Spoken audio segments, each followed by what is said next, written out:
Well, hello there. This is Yvonne Teoh Bource from Connect to Soul with your soul wisdom.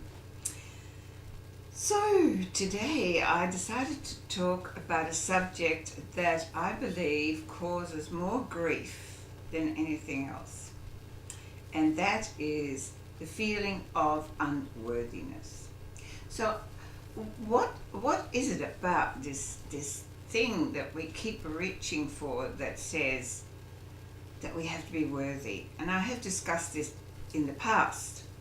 However, I, over the years, find when I'm working with people that unworthiness, this need to prove somehow to someone that we are worthy, it causes such a huge wound inside our psyche, inside our heart, inside our soul.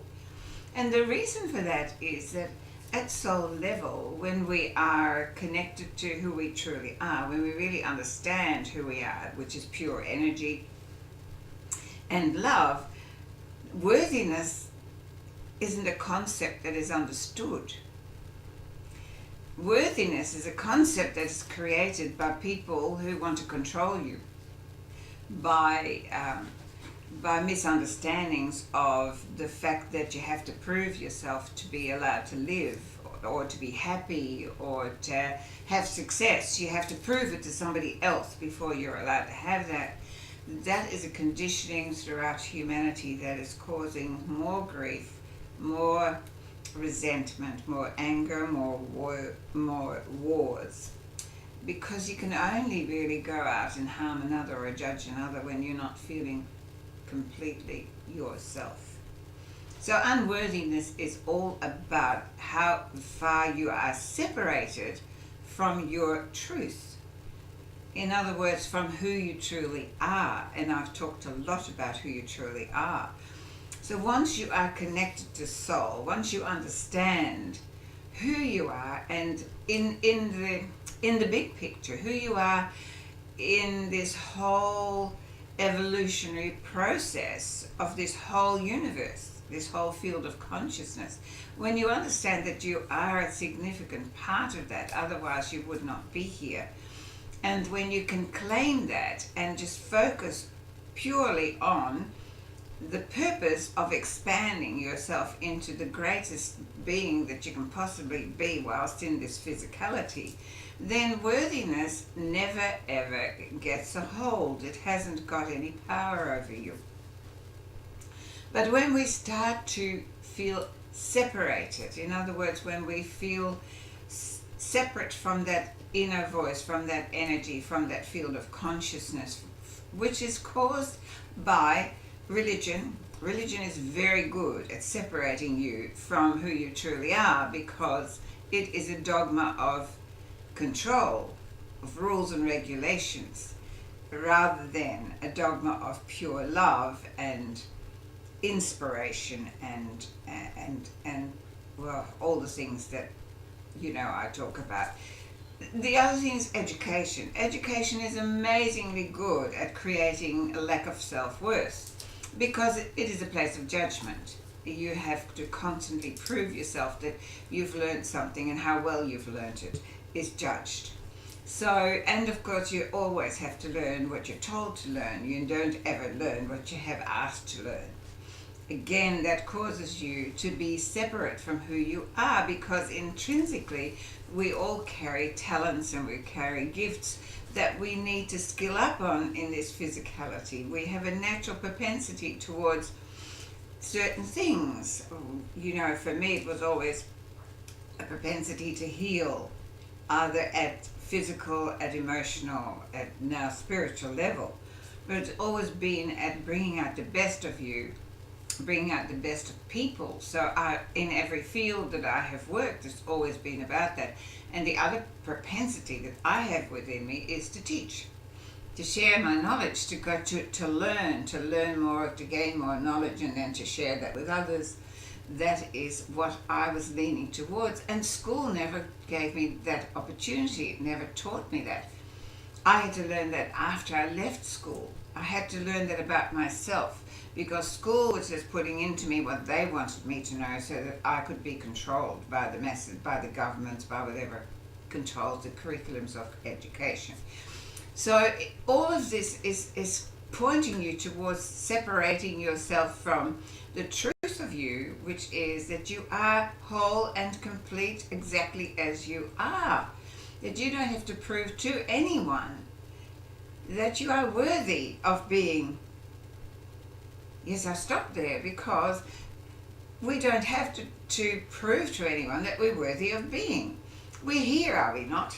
It always amuses me that I have to bring my birth certificate, as a proof of identity. I'm standing here, so obviously I'm born, unless I'm an alien and I just, landed yesterday in some sort of strange vehicle, or I was born under a cabbage leaf, or whatever, brought by the stork, all of those wonderful stories.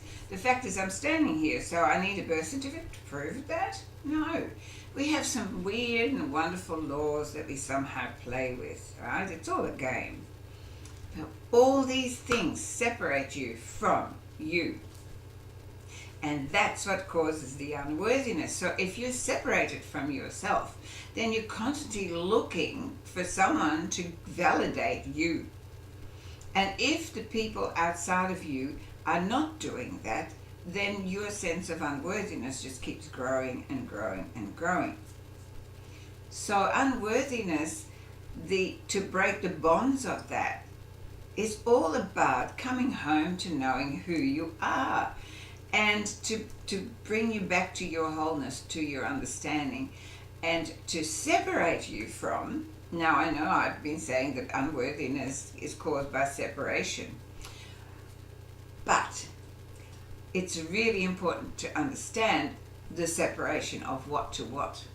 So what unworthiness causes is it separates the inner you, the energy that you are and always will be, with or without the body, before the body and after the body, before this lifetime and after this lifetime. That energy is separated by your attachment to your identity as a physical being, to your identity, to your persona.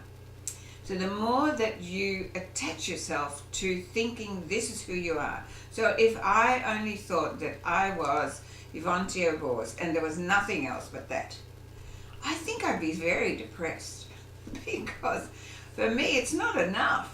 That actually isn't enough. And I know that I am so much more than that. Thank heavens I know that. Because if we don't know that, then what occurs is that we have this constant need to prove ourselves, our identity, to other identities who are also separated from knowing who they are. So we're just going around like a mouse on a wheel, never finding the end and never finding worthiness. So to break the bond, we have to come back to ourselves. We have to look at us, and we need to look at this and say, what is this? Where, who am I? Who am I really? Beyond the persona, beyond the identity of being, the mother, the father, the brother, the sister, the uncle, the auntie, the cleaner, the doctor, the lawyer.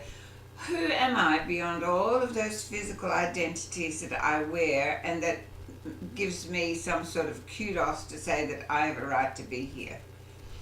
Who am I? I have to look at a newborn baby who knows who they are in that moment. They know their energy. They feel very separated from that energy in that moment. But they have no problem in their worthiness until some human who is caught up in their own identity says, you are not enough. Right? And we start to condition each little creature to then become less than who they really are.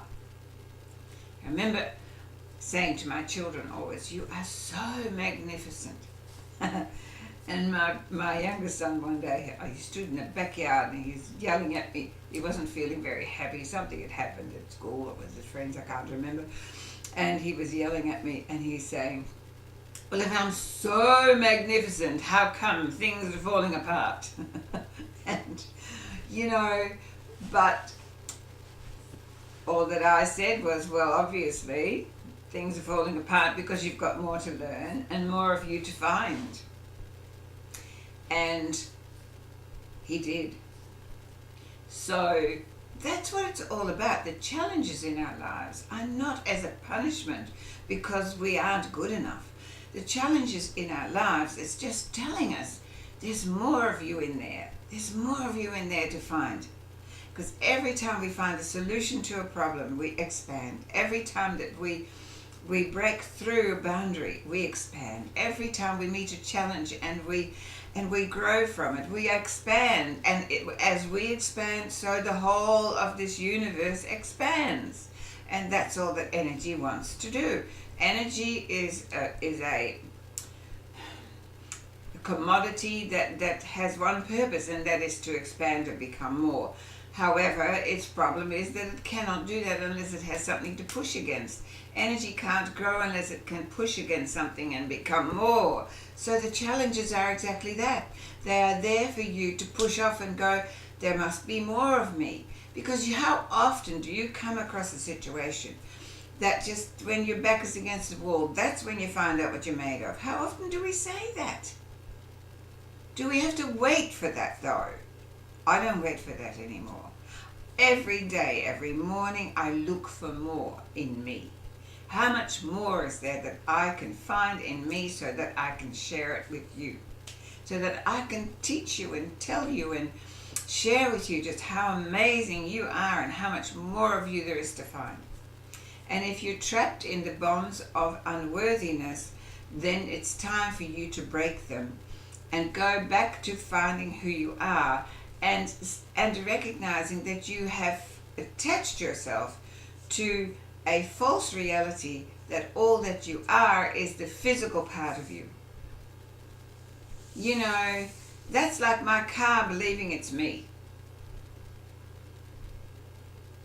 I don't think it does. I don't think it ever has a problem with it. My car and I have a wonderful time. I love driving. We get in it, we go places, we have a wonderful time, and it purrs and I purr.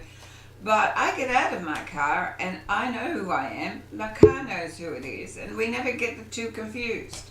We get them confused. We confuse the vehicle, this, with who we are. With the energy, this huge energy. If you ever have an opportunity to get your aura photographed, properly though, through Kirlian photography so you can actually see it, then you must do that because you see how amazing you are energetically. It's absolutely wonderful, wonderful for you to do that.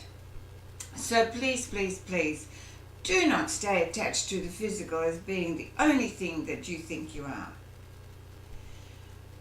It breaks my heart to think that people feel unworthy and that they're looking outside. They're asking God, they're asking their priests, they're asking their mother, their father, their siblings, their workmates, their boss, their teachers, their gurus, their goodness knows what, to prove to them how worthy they are. They're looking constantly for someone to say you're good enough, for someone to say you're lovable, for someone to say you're brilliant.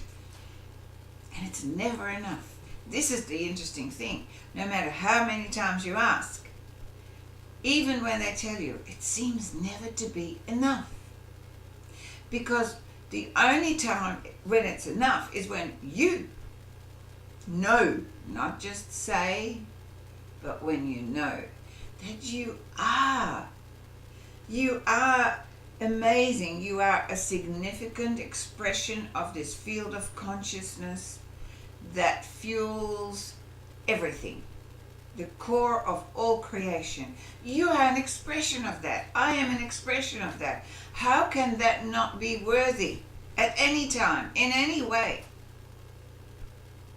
Only if you believe somebody else's rubbish.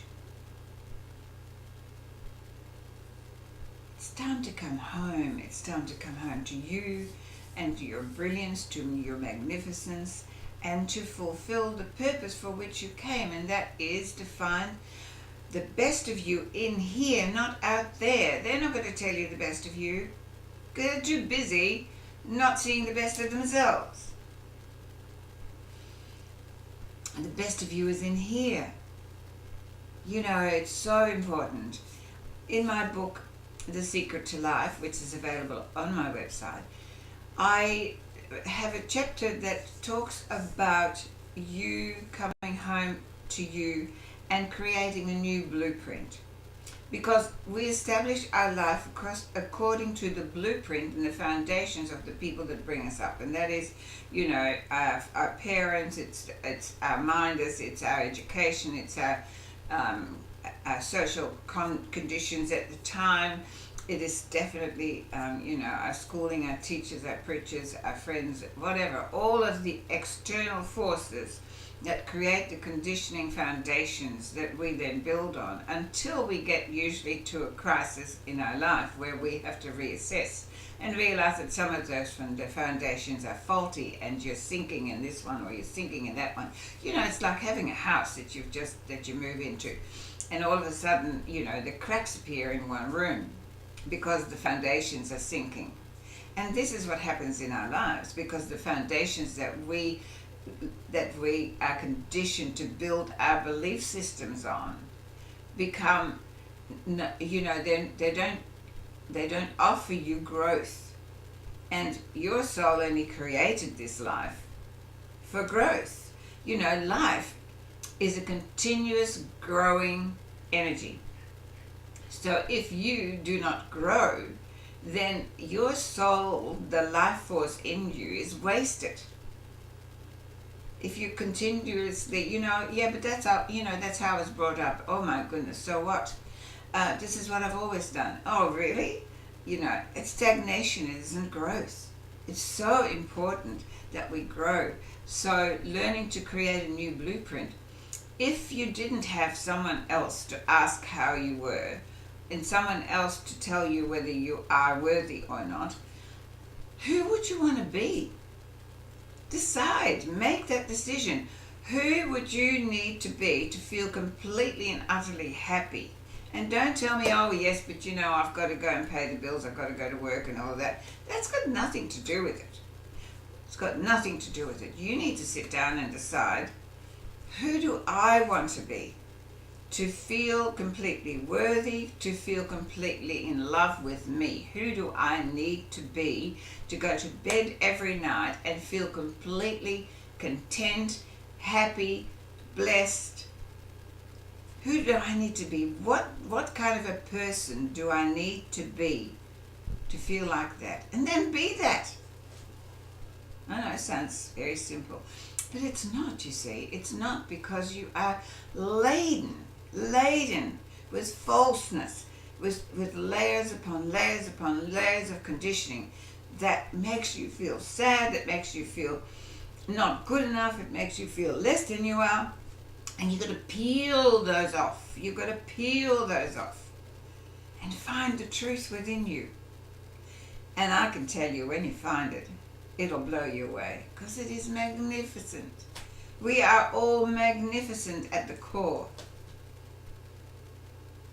So promise yourself that you will not stop until you have revealed the core of you. And stop looking in the outside world for someone to validate your worthiness. That is a fool's journey.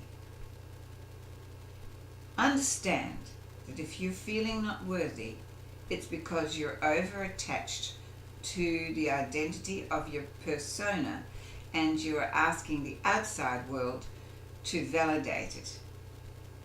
It is a sure sign that you need to come home to knowing who you are and to understanding who you are in the big picture, not in the little picture. You're too stuck in the little picture if you still feel unworthy. It's a subject that we could talk about on and on and on, but I'm not going to, because I believe that what I've said so far, if you can start to work with that, wow, your life will be so different.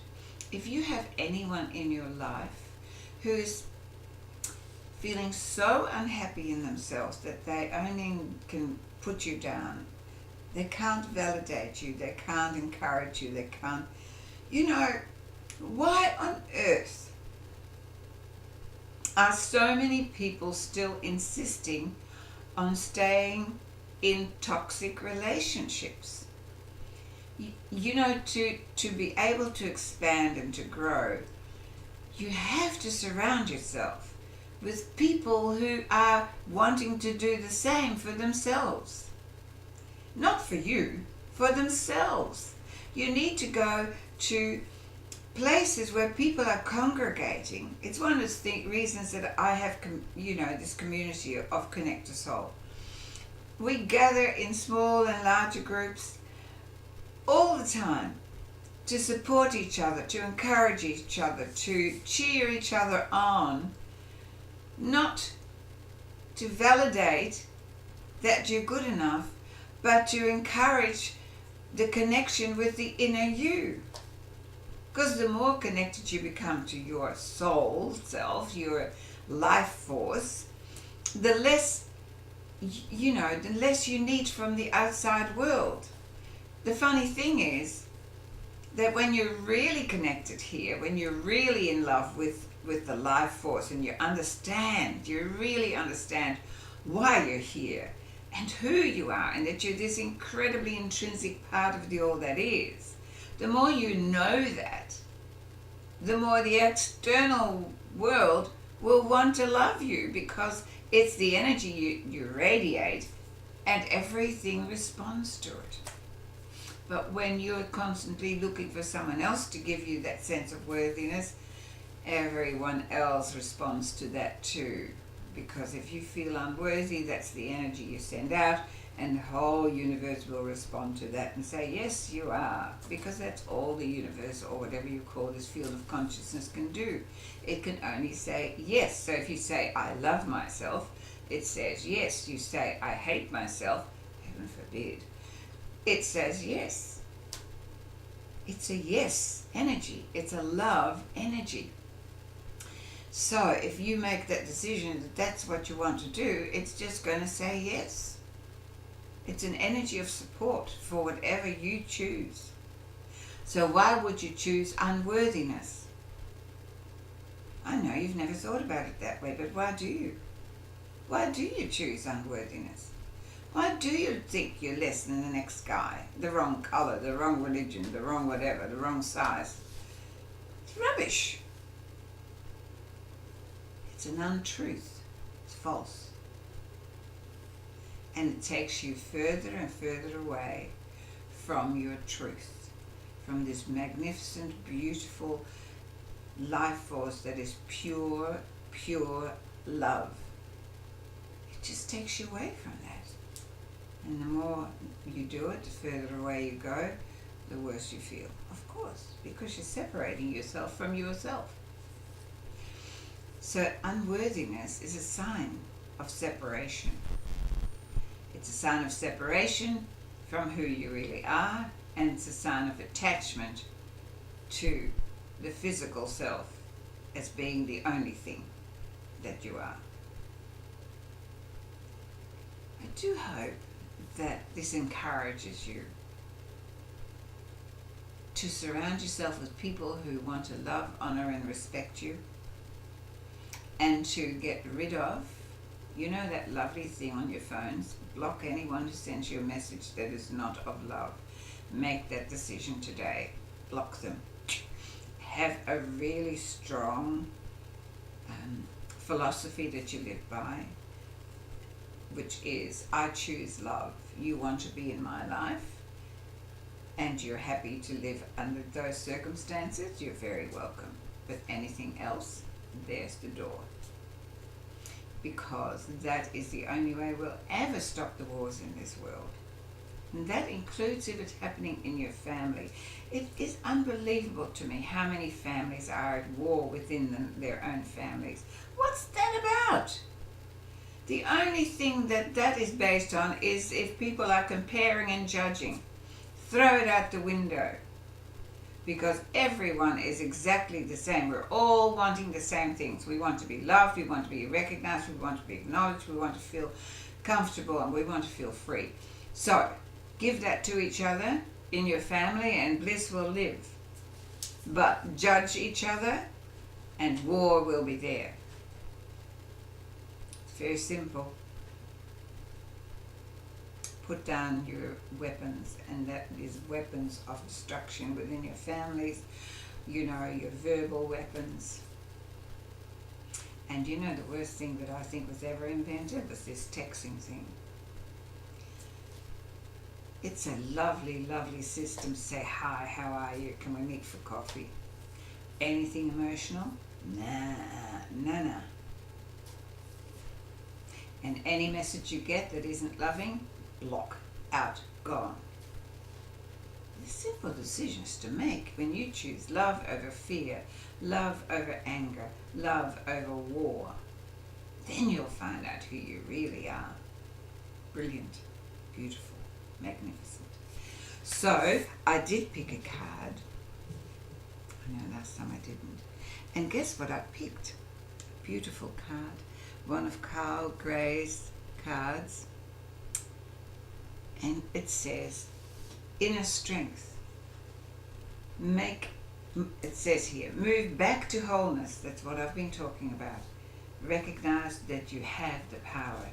You have the power to come back to knowing who you are, to fulfill your purpose for being here. And that is to keep looking within for the beauty, for the love, and just be that. That's all you need to be. Everything else will just arrive. In the most extraordinary manner. So, break the bonds of unworthiness and come home to love. Namaste. Love yourself to worthiness and to wholeness. Have a great time doing all of that, and I'll see you next time.